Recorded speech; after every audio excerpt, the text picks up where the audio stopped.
ఈ కోర్టులో మీరు చెప్పే తీర్పే ఫైనలా? అవును, ఈ కోర్టులో నేను చెప్పే తీర్పే ఫైనల్.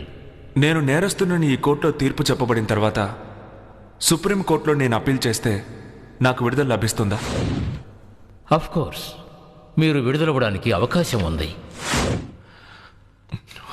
ఈ కోర్టులో నేరస్తుడని నిర్ధారించబడిన వాడు పై కోర్టులో విడుదలయ్యే అవకాశం ఉంటే ఈ కోర్టు ఎందుకు, మీరెందుకు, నేనెందుకు, ఈ లాయర్లు ఎందుకు? కేసు ఒకటి, తీర్పు రెండా?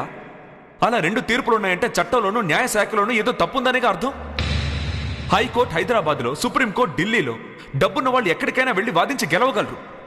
పేదవారికి సాధ్యం అవుతుందా యువరానా? ఒక కేసుని ఒక కోర్టులో ఒక్కసారికి 100 సార్లు విచారణ చేయండి, కానీ తీర్పు ఒక్కటే ఉండాలి. నేరస్తుల్లో మార్పు రావాలే తప్ప తీర్పుల్లో మార్పు రాకూడదు యువరానా. సూపర్ గురు. ఆర్డర్. నా మీద నేరం మోపి ఇప్పుడు ఈ బోన్లో నిలబెట్టారు. నేను చేసిన నేరం ఏంటో తెలుసా? సార్ ఒక్క నిమిషం. బలవంతంగా ఒక అమ్మాయిని చేరిస్తే దానికి ఏం సెక్షన్ సార్? అయ్యా మీరు చెప్పండి. ఐపీసీ 376. సార్ కల్తీ నిరోధక చట్టం సెక్షన్ ఏంటో ఏ సంవత్సరం చెప్పగలరా సార్? సార్ మిమ్మల్ని సెక్షన్ 12 సార్. తప్పు సార్. సెక్షన్ 16 సంవత్సరం 1954 సార్. ఇదే సార్ నేను చేసిన తప్పు. పుస్తకాల్లో ఉన్న చట్టాన్ని ప్రజల దగ్గరికి తీసుకెళ్లి చేర్చాలనే ఉద్దేశంతోనే ఉచిత న్యాయమండలిని ఏర్పాటు చేశాను. యువరానా, ప్రజలకి సాయం చేయడం కోసమే కోర్టు, పోలీసులు ఉన్నారు. కానీ గౌరవించాల్సిన ప్రజలే ఆ గుమ్మాన్ని తొక్కడానికి భయపడుతున్నారు. ఎందుకు ఆ భయం? పోలీసులు అబద్ధపు కేసులు వేస్తారు, కోర్టులు వాయిదా వేస్తాయి. జడ్జి రాలేదా? వాయిదా. లాయర్ రాలేదా? వాయిదా. క్లయింట్ రాలేదా? వాయిదా. సాక్షి రాలేదా? వాయిదా. ఈ విధంగా వాయిదాలతో 3 నెలల్లో ముగిసిపోవాల్సిన కేసు 30 సంవత్సరాలు అవుతోంది. జడ్జికి జీతం, లాయర్కి ఫీజు, కేసు వేసిన వాడికి వాయిదా. ఇలా వాయిదాలతోనే జీవితం ముగిసిపోయేవారు ఎంతో మంది యువరానా. మన భారతదేశపు సివిల్ కేసులో వాది మరణిస్తాడు, ప్రతివాది మరణిస్తాడు. వాయిదా మాత్రం వచ్చే నెల.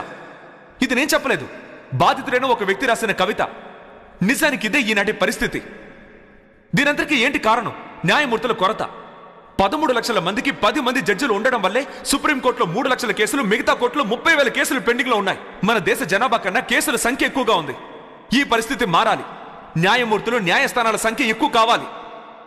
ఒక సాధారణమైన వ్యక్తి అబద్ధం చెప్తే అది నేరం, కానీ అదే ఒక లాయర్ అబద్ధం చెప్తే తెలివితేటలు అంటున్నారు. విచిత్రంగా లేదు? ఇండియాకి స్వతంత్రం తీసుకొచ్చిన గాంధీ ఒక లాయర్, భారత రాజ్యాంగ చట్టాన్ని రూపొందించిన అంబేద్కర్ ఒక లాయర్, ఇండియా మొదటి ప్రధాని నెహ్రూ ఒక లాయర్. వారి వల్ల ఈ వృత్తికి గౌరవం ఏర్పడింది. కానీ ఇప్పుడు ఈ దేశంలో ఉన్న లాయర్లలో ఎవరైనా అలా ఉన్నారా? లేదు సార్. అదిగో ఆ లాయర్ పాలు కల్తీ కేసులో 5 లక్షల రూపాయల కోసం తప్పు చేసిన వాడిని విడుదలయ్యేలా చేశాడు. ఆ కల్తీ పాలు తాగి పాపం ఎంతమంది పసిపిల్లలు దారుణంగా చనిపోయారో తెలుసా సార్? ఇది మాత్రమే కాదు సార్, ఇంకా ఎంతో మంది లాయర్లు తమ క్లయింట్ నేరస్తులని తెలిసినా కూడా డబ్బు కోసం విడుదలయ్యేలా చేస్తున్నారు. డబ్బు కావాలంటే దోపిడీలు చేయొచ్చుగా, స్మగ్లింగ్ చేయొచ్చుగా, బ్రోతలు కూడా చేయొచ్చుగా. పవిత్రమైన ఈ వృత్తిని ఎందుకు సార్ అవమానించడం? కోర్టు కోవిలలా భావించబడాలి. జడ్జిలు, లాయర్లు దేవుళ్ళుగా భావించబడాలి యువరానా. ఒక ఎల్కేజీ క్లాసులో ఒక బిడ్డను చేర్చడానికి వెళ్తే తండ్రి ఏం చదివాడు, తల్లి ఏం చదివింది అని అడుగుతున్నారు. కానీ 5 ఏళ్లు పరిపాలించడానికి వచ్చే ఒక ఎమ్మెల్యే ఏం చదివాడని ఎవరైనా అడుగుతున్నారా? లేక చట్టమైనా అడుగుతోందా? ఈ 100 కోట్ల మందిలో ఎంతమందికి కన్స్యూమర్ కోర్టు ఉందని తెలుసు? చట్టాలే తెలియని గ్రామాలు ఎన్నున్నాయి. ప్రజలకు వాళ్ళ హక్కుల్ని చెప్పే చట్టాలు అర్థం కాలేదు.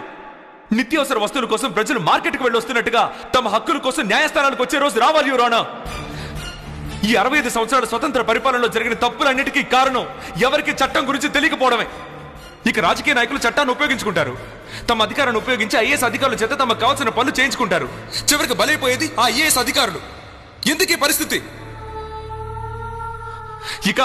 ఇక పాఠాల్లో అశోకుడు చెట్లు నాటించాడు, చెరువులు తవ్వించాడు, ఇవేమీ అవసరం లేదు. పాణిపట్ యుద్ధం, కళింగ యుద్ధం అవసరం లేదు. కావాల్సింది ఐపీసీ 75 అంటే ఏంటి, సిఆర్పిసి 307 అంటే ఏంటి, 420 అంటే ఏంటి అని తెలియాలి. పాఠశాలలో ప్రాథమిక చట్టాన్ని తప్పకుండా నేర్పించాలి. దేశంలో అందరూ సెక్స్ ఎడ్యుకేషన్ కోసం కాకుండా లా ఎడ్యుకేషన్ కోసం పోరాడాలి.